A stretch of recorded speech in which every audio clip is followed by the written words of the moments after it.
Hi, I'm Scott. I'm a dedicated security and backup specialist at N-able, and this is Zac. I'm Zac. I'm a Global Account Director here at First Technology Group. And today we'll be running through some questions on what we see in cybersecurity, especially within the UK, and kind of stories and trends that they should be doing to mitigate any risks that come along.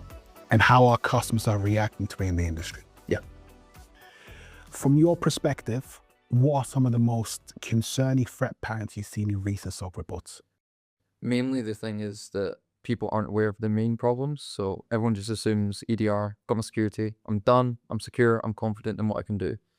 But the reality is most of those reports have provided insight into proof that we're not under threats from the endpoint anymore. It's from your cloud, it's from your firewalls, it's from these other tools that are meant to protect us, which are actually going to be the ones that are going to down us. So to mitigate that risk, we've seen a lot of businesses just not understand really where they're actually going, what they're doing, how they're behaving, processes they've got down, and with that comes huge responsibility and risk.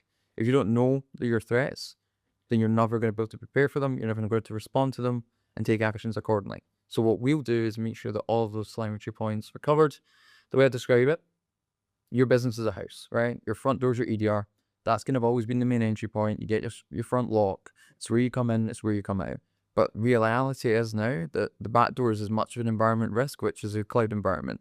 And the SOC report's proven that with now 56% of threats coming from that cloud environment. So to mitigate that, we need to understand what's going on around the full business house. Because as things continually develop, we're going to see that the next window, the other window, the chimney, and so on and so forth is going to matter and come to the same level of risk as you already receive at the moment through the front door and back. So Zac, obviously you speak with customers on a daily basis and you know them inside out. So what kind of security threats do you see as a main issue right now? There's a couple of things. Some of it's around managing complex environments and the challenge that come with that. Especially for some of the mid-market, smaller customers, they have invested in big security tools, but what they haven't figured out is how to minimize alert fatigue. A lot of these are creating resource restraints and and integration issues. It's not that they have not invested in the right type of security tools to support their challenges. It's just they have a lot, but they're not talking to each other. Another conversation I'm having with my customers around security concerns is clouds. So there's a rapid movement into the cloud, but a lot of the customers haven't got the right type of policies and procedures in place to making sure that those environments are. So it's almost cloud investments and they're moving more quicker to the cloud than the internal security tools are catching up with. And so the question always comes up, do you know where your data is? Do you know who has access to it? Do you know where it sits? Is it complying with legislation in your region? And these are some of the concerns that I'm hearing when I'm speaking to customers. How are the trends in SOC threat intelligence shaping the way organizations approach cybersecurity posture, especially around detection, prevention, and response? It's a great question, and to be honest, it's the first time that we've been able to provide the level of insight that these IT managers need. We seem to forget, right, that these IT managers are not cybersecurity specialists. They are not trained in cybersecurity. They didn't go to university to study it. They're not SOC analysis. So when we're able to now bring in that SOC analysis and that SOC threat intel team, we're able to actually build out telemetry risk points and allow them to understand it in a digestible manner. Their CTOs, their CIOs, their CISOs, they expect their IT manager to run their cybersecurity infrastructure. And that's not fair. That's a degree in itself. That's a master's in most universities. And these guys have not had that opportunity. So the SOC insight and the SOC intel that we provide makes them aware of all the risks that they do have along with their business. And we allow them the opportunity to manage that in a more secure and effective manner. By doing so, we have the intel from our customers to say, hey, look, this is exactly what we see. This isn't just some run-of-the-mill insight from some random average Joe.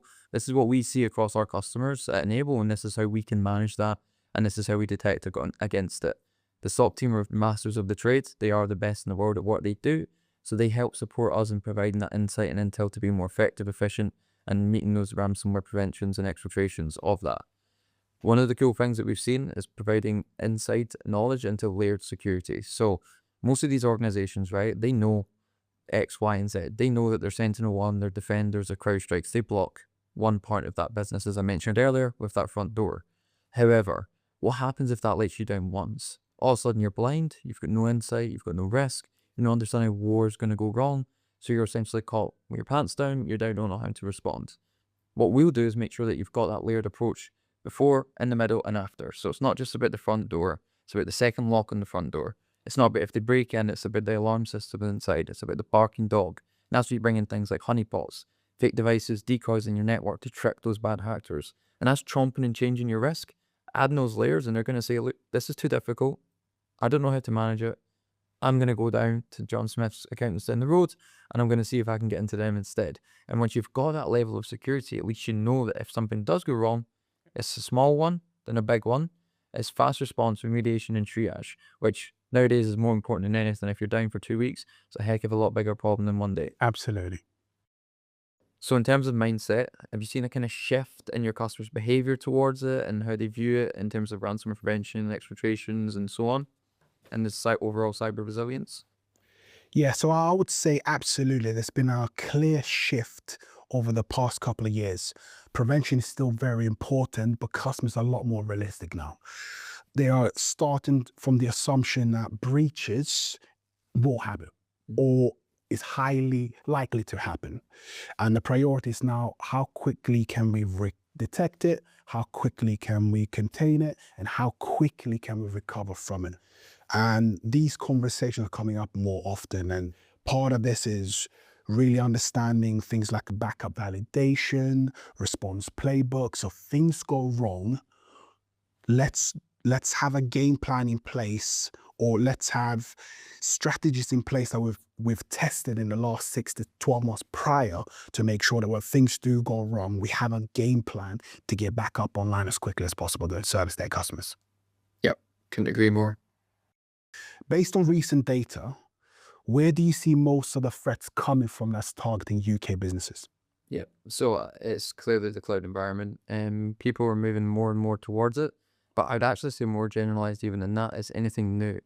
We're in a world where AI is now coming in. We're going to see supercomputers. We're going to see all these additional risk points into businesses.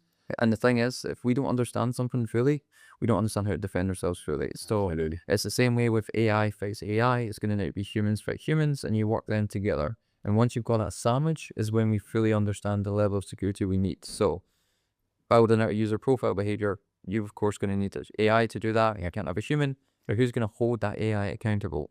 The human-led SOC team, human-led threat hunting team, to really mitigate any risks that come in from their environment. And once you correlate those 2 points together, that's when you can feel confident in it. And that's when you can prevent these risks coming from those new environments, from the cloud, from the network, from your different security tools, as we continually bring them in from wherever you're using, if it's new AI tools, new CRM components, whatever it might be in your telemetry and access into your network.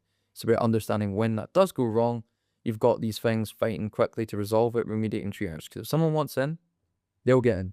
That's the thing with the UK right now, it's proven it. These multinational corporations to these mum and pop shops, they're all getting breached, they're all receiving the same pain and having the same problems. The problem with them is that they hadn't prepared for the right way to mitigate it when it does occur. So if X happens, you've got Y. Y happens, you've got Z. And if you have that level of security, at the end of the day, you're going to now know I'm confident in what I can do. I can stand on business and say, look, if this does happen, we've got this in place. If that's a backup, if that's a disaster recovery every 2 weeks, SAM runners in another location, if it's a one-time restore, if it's your DR testing with your honeypots into different locations, at least there you know that something's behaving in unusual ways before it's reality. So that's the kind of correlation I would say is risk from the threats and then managing it with all the new tools and environment changes that we're seeing over the last three years and what we're going to see over the next 6. How do you feel your customers are feeling about all the new technology coming in from AI, cybersecurity, and all the other things that they get thrown at them with all these buzzwords? Great question. So there's a healthy mix of optimism and caution. Customers are interested in AI and automation, particularly when it comes to reducing noise and improving response times. Very important.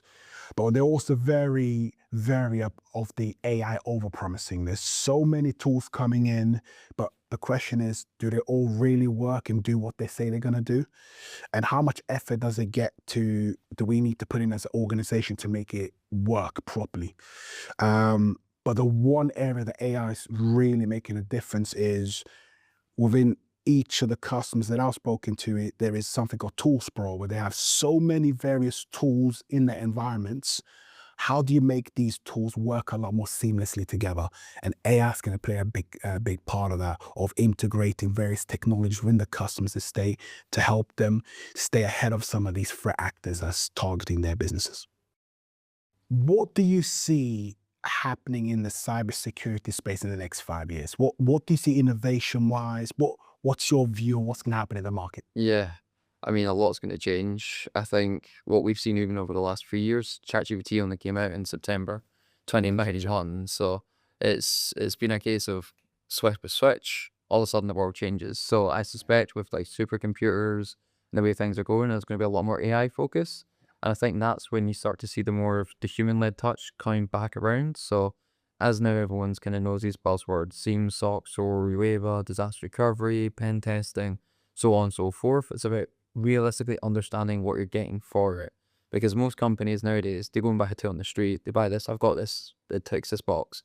I've got this, it ticks this box. But if they don't all tick each other's boxes, but if you have things that can slip through the sides, you're essentially blind still to the risks to your business. 100%. So what I'm looking forward to is when we start to bridge those gaps fully. And of course, a SIEM does that, and of course, all these other buzzwords do. But I think there's going to be something in place that can hug effectively. So can AI notice this changing in your backup? Can this notice your patching, policy management, and real gritty detail and alert on a way that you just wouldn't have seen before, even from a SOC team? Wow. And I think that's where security is going. It's just a case of how soon is AI going to be focused on security? Doesn't tend to be the priority. The priority always is one thing, and it's ease of use for people's lives. So AI making ChatGPT chats and Yeah. all this automation and asking what you should have for dinner in a healthy manner and what that's the priority. Yeah. Unfortunately, is Can't. everyone gets breaches, and all of a sudden cybersecurity becomes priority number one again. So he also bet over the 5 years it'll be a bit of downfall and then turmoil and then a trajectory upwards for a safer planet and a safer world for organizations to behave in. Realistically, over the next, say, 3 to 5 years, where do you see your cybersecurity journey going in this world? I'm really interested in seeing how AI is going to play a massive part in enabling talent, enabling people who never really had the chance or never had the skill sets to be able to get into these prestigious cybersecurity roles or companies. I think AI is going to be a fundamental tool in helping uplift people. I think there's a lot of fear around AI replacing people. I think what AI is going to do in the next 5 years, just in my opinion, is it's going to help bring people up. So where you might be, I mean, ChatGPT is a great example where, having some form of, or Copilot, having that resource to go to where you feel comfortable, you can get that data back that's going to help you level up. Finding information that's going to help you maybe answer some tickets a lot more quicker. That really excites me. The power of AI to enable people to do their jobs 10 pounds better. I think that's going to be incredible. It's going to bring a lot of net new people into the industry that never really had a chance. So I'm super excited around that area. But I think from a cybersecurity overall perspective, AI is going to be a new line of defense against AI, right? Yep. We are going to see ransomwares, and we're already seeing it, coming in and attacking industries, utilizing the power of AI. And I think it's going to be net new AI tools that come out that advances our defense posture. And I'm super excited about that and see how that all develops out and brings people up together. It's an exciting time. Yeah, indeed. I think we're at the cliff of something that's going to change the world, but hopefully it's all for the better. 100%. 100%. Absolutely.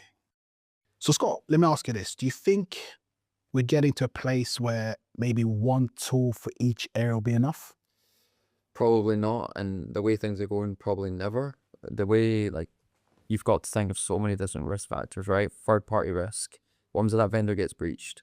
What happens if that logs once gets missed? And if you don't have that layered approaches at all entry points, you're essentially going into a lottery to say, I rely on you for everything, right? If your key breaks when you're plugging it into the door, you're snookered, right? If someone gets access to that key, what happens then? There's so many different things that can go wrong so quickly. So what we want to do and what I want to see being done and organizations need to be aware of that they perhaps aren't, which our SOC reports brought in, is, hey, This is what happens if you only have one door. What we'll do is add those layers on top. So it's not just syslog collection or going for firewall logs like everyone can do, right? Yeah. It's about making sure you've got malicious IP blocking so that they don't even get a chance to go in. And then it's the impossible travel, where they're logging in from. And then if they break in, it's the honeypots and having those alerts inside the house. Yeah. And all within that, you've got your ransomware prevention agents, you've got all these other tools kind of analyzing it and taking in actions with AI and human-led teams and how they behave. And at that point, you can start to say, okay, yes, I've got security. And I'm talking there, what, 1, 2, 3, 4, 5, 6, 7, 8, before you even got to that one. And companies, I think, and this is an IT related thing, they're complacent. They believe they've got a tool, they're never going to get breached. You're never going to have anything go wrong. They're invincible. They have that mindset, their CTO does, their CIO, their CISO.